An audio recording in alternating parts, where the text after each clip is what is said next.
Now then, my name's Wayne, and you're currently sat in a taxi with grey seats, black interior, and silver floor mats. But this isn't just any taxi.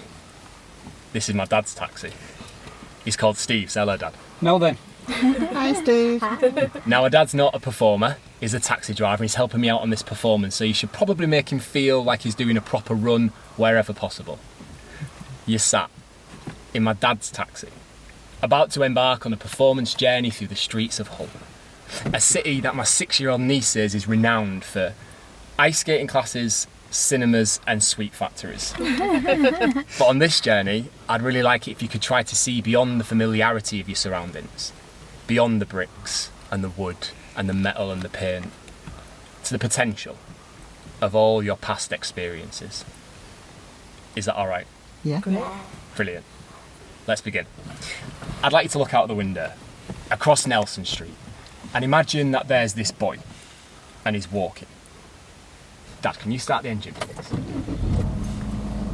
Imagine that this boy is wearing a black and white checked shirt, black trousers and braces, and he's walking past the best kept toilets as voted for in 2001, walking towards the statue of Delapole, walking towards you. Dad, can you reverse out the spot, please? Imagine that this boy is walking in a city that he can't place, that he feels lost, that he needs help. Dad, when it's safe to do so, can you insert the CD, play the first track, start driving, and let's begin this now then journey.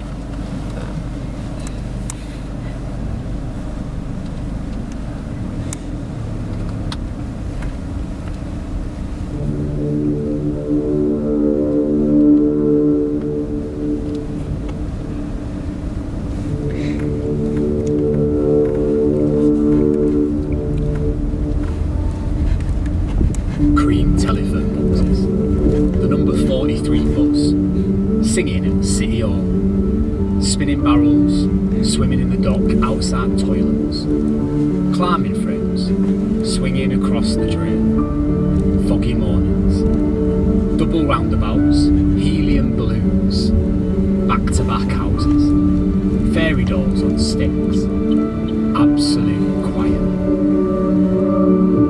Dockleys, torn jeans, soggy sausages, black soap, dolly tubs, chudding, ferries, street pies, hard hats, monkey nuts, markets, adventures, fancy dress, 10-foots, parquet floors, enamel pie trays, rag yards, pinching potatoes, the avenues, second days, barmy train, love lane, park benches, wooden clogs, fog-ons, ice pops, ball games, gaslights, cocoa beans. Long shot of the River Humber.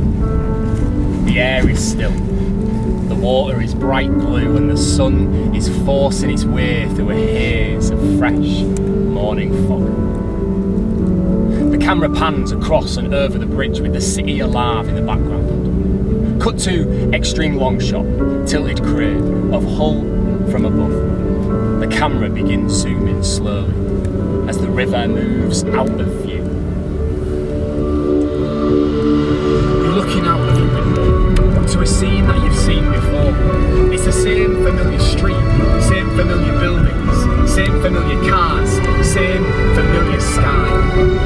You sat in a Chevrolet Orlando car in a city that you've seen before, and onto that city you're mapping the journey of a little boy who doesn't know it like you do, who, when he sees Princess Key, does not remember monument fisheries. When he sees Victoria Pier, does not remember the smell of creosote from the huge wooden beams. You sat in a Chevrolet Orlando car in a city that you've seen before, and outside your window there's this boy and he's walking. The camera continues zooming as the city expands. The top of Guildhall vanishes from shot. Queen's Gardens, Prince's Quay, Bond Street Car Park, Holy Trinity, they're all lost as the camera continues zooming in and down on High Street. For the first time, the image of a small boy is clear, wearing a black and white checked shirt, black trousers and braces. He's walking wandering, alert, lost. Cut to extreme close-up of a building with a moth. Cut to the Lion and Key. Cut to Ye Old Black Boy. Cut to the Street Life Museum. Cut to Gandhi Way. And fade to here, where outside of your window, right in front of Wilberforce House, there's this boy, and he's walking.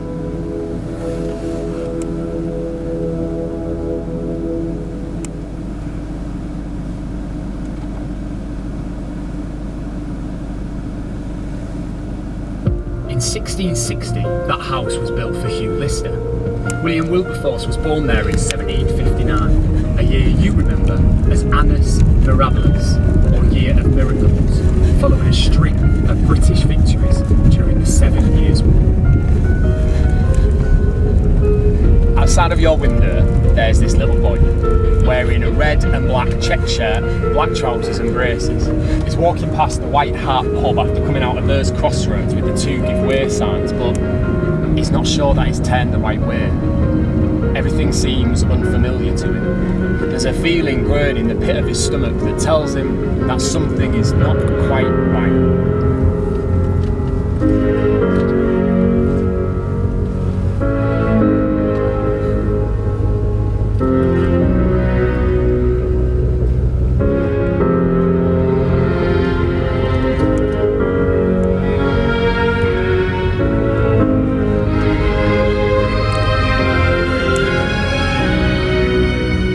Restaurant round here. I'm remembering it. Maybe it was my 9th or 10th birthday. Old Custom House, spiral staircase, wrought iron chairs, chocolate cake with chocolate buttons, candles, a photograph, brown shirt buttoned up to my collar. That's where I would have had chocolate in between my teeth. My sister's on my left, pink dress holding a cocktail umbrella. My mum has a pen. And in the corner of the photograph, the top left, the flash from the camera is reflecting off the mirror behind. It's distorting the image. It was never there, but I'm remembering it. It's as though something's trying to come through and mark itself on the moment. A remnant, an intrusion, like a feather left behind by a passing seagull on an otherwise empty beach.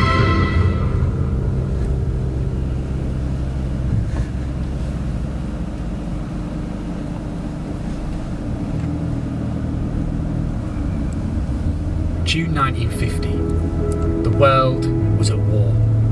Poison gas was used for the first time. German troops resumed their offensive on the Eastern Front, and a Zeppelin dropped a bomb over the city of Hull.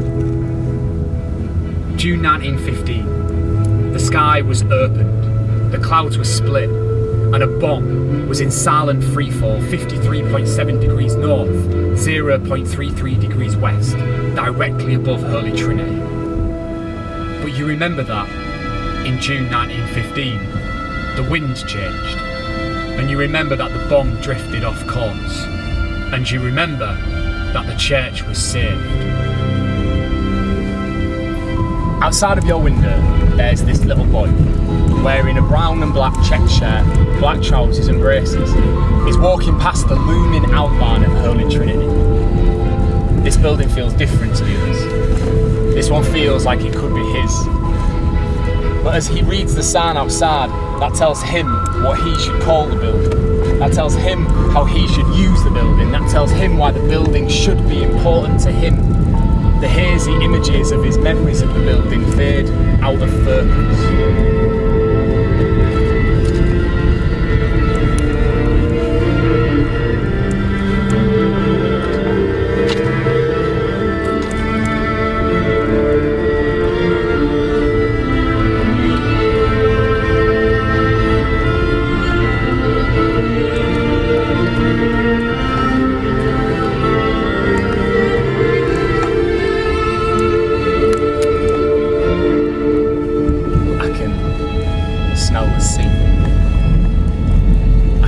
Sand.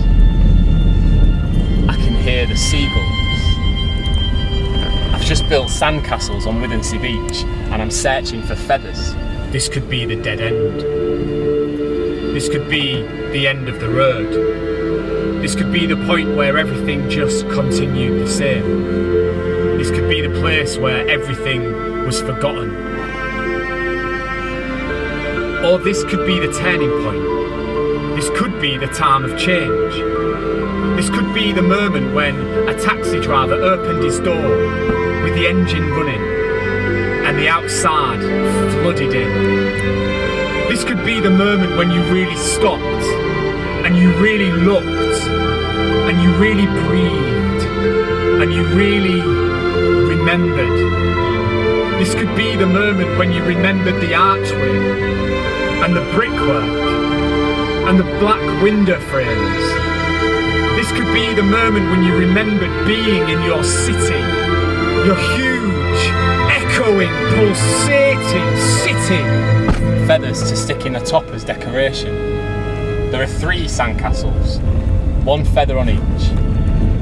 Maybe I've got a bucket with me, bright greens and yellows. I'm probably crouched next to him, smiling up for a photograph. Outside of your window, there's this little boy, wearing a green and black checked shirt, black trousers and braces.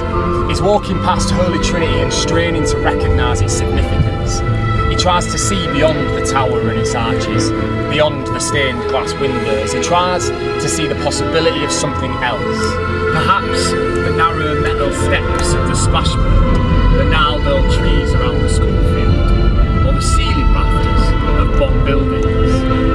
Perhaps the green wall tiles of Southcote School, or the floodlights at Craven Park, or the climbing frame on concrete. Perhaps the VIP area of Lexington Avenue, the gallery at Carnegie Library, or the ticket booth at the station. Perhaps the towers of Humber Bridge, or the amateur dramatic signing building, or the hospital that became an admin centre. Outside of your window, a little boy is trying to see Holy Trinity as something else. I'm lost. I'm lost in Preston, the village east of Hull. I'm sat in the passenger seat of a red Nissan Micra. My dad's driving. We're trying to find Preston Village Hall, maybe for a party for some other school. I think he was called... Was he called...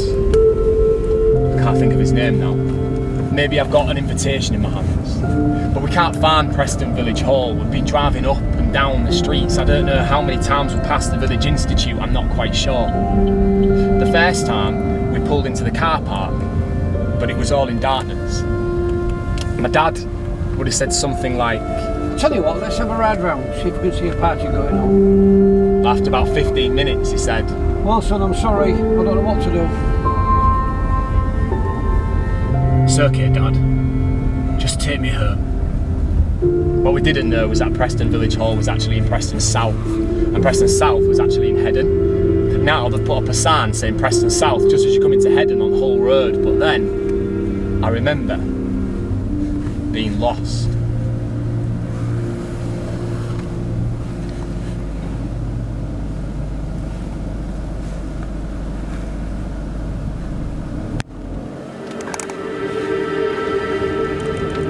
In 1927, Winifred Holtby wrote a novel about Joanna, a South African raised in Hull who dreams of adventures and travelling the world after walking down the exotically named street Land of Green Ginger. Previously, in the early part of the 19th century, you remember a Dutch family who travelled across the North Sea to settle in Hull. You remember them as the Lindegreens, meaning green lime trees. Perhaps you also remember the Lindegreen's son, being about 5 years old. Perhaps now you remember the boy then walking down the street outside your window as the young Lindegreen, or in Dutch, Lindegreen John. That shop there, You remember that shop? that little shop, the one near where you grew up, You remember it? that shop that got taken over by those new owners, that little shop that your mum sent you to for the stuff on the bill, that shop that had that notice saying, do not ask for credit, refusal may offend, and so you went home crying. You was only 6. That shop there. You currently sat in my dad's taxi. On your way here. Do you remember it? Why did you pick Hull New Theatre? first came to Hull, I lived opposite the New Theatre. Okay. I've only been in Hull 7 years, but this is my home. Okay. So, somewhere near Hull New Theatre, outside of your window, there's this little boy wearing a yellow and black check shirt, black trousers and braces. And as he's walking, the city starts to feel less tall and less unknown. As he passes rows of shops and restaurants, offices and banks, he begins to see beyond the bricks and the wood and the metal and the paint. He sees years of people laughing and stopping and passing and moving into houses directly opposite. And directly above him, the sky opens, the clouds split, and a blanket of feathers are in silent freefall over the sea. Hundreds of thousands of feathers falling all around him. The feathers cover the shops and the restaurants, offices and banks. They cover the rivers and the docks, cars, buses and taxis, the streets and the tent floats. The boy spreads his arms wide and looks up to the sky as the feathers cover the whole city.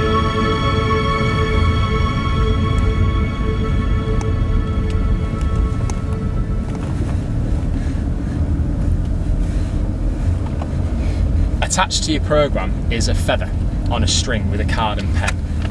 I'd really like it if you could fill in the card with a word or phrase that describes what this city means to you. Something that makes this city yours. Something that probably won't mean anything to anybody else. Maybe something that you've remembered or experienced whilst being on this journey that you wouldn't have done at any other time. I'd really like it if you could take a minute to fill in the card and then seal it in the envelope.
This is the moment where you take your memory card and you leave it over there with the others that have been remembered before yours.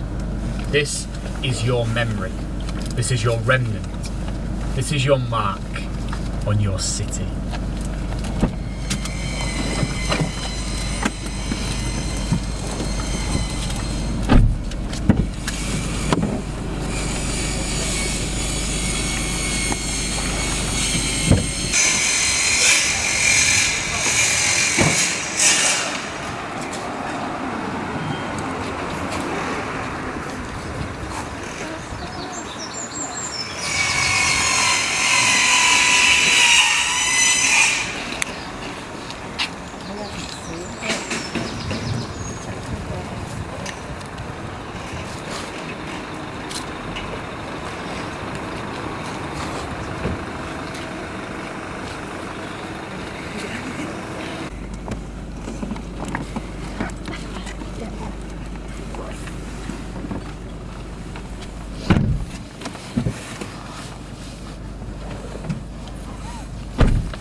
In 1193, a port is made to export wool.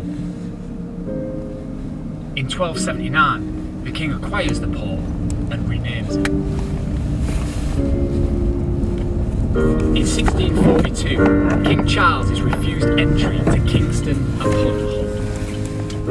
In 2017, Hull becomes UK City of Culture.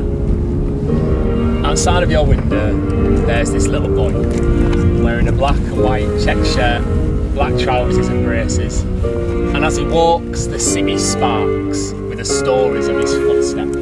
He sees the potman at Christmas and the seesaw you fell off at nursery school. He sees the outlines of men in American Forces uniforms waiting for the D-Day invasion. He sees people outside their houses, donkey stirring their doorsteps, stealing monkey nuts from barges and running past gas lamps as they come on one by one. He sees steam engines in the windows of shops and he runs to the top of the escalators to stick his head into the steam. Every corner of the city becomes illuminated by his experiences, becomes marked by his memories, becomes covered in his feathers.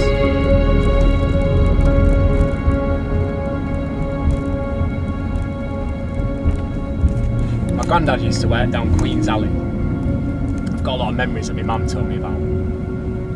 He used to own a car repair shop called Moss and Wilson. He was the Moss. You used to be able to see the sign as you drove down the A63 at the foot of Mighton Bridge, but you can't now. The place would have smelt of car paint, overalls, and the makeshift fire.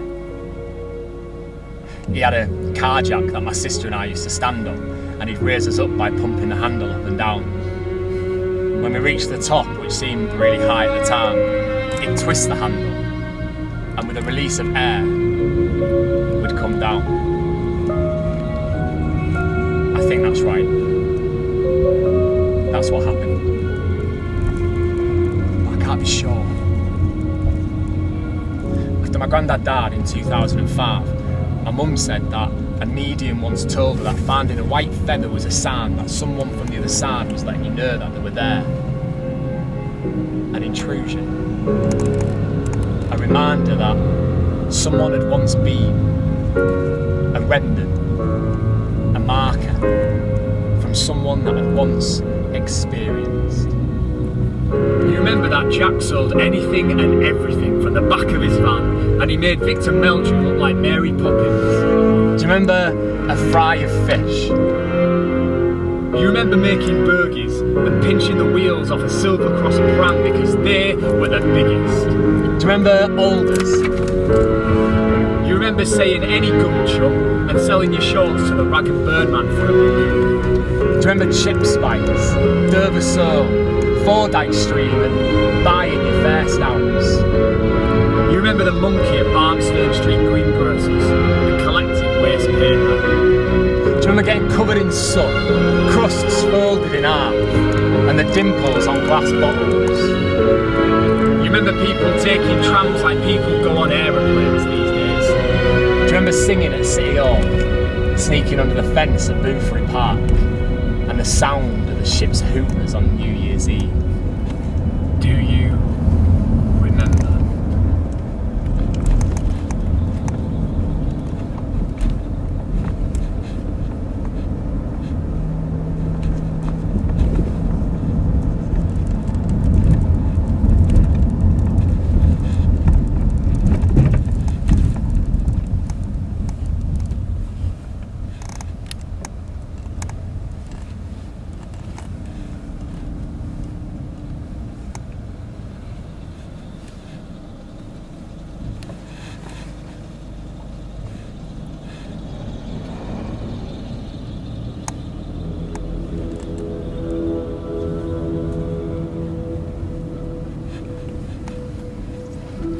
Outside of your window, there's this little boy, wearing a black and white checked shirt, black trousers and braces, and he's walking away. And the camera pulls back beyond Nelson Street, beyond Victoria Pier, beyond the River Humber to behind the bridge with the city alive in the background. The air is still still, the water is still bright blue, and the sun is still forcing its way through a haze of fresh morning fog.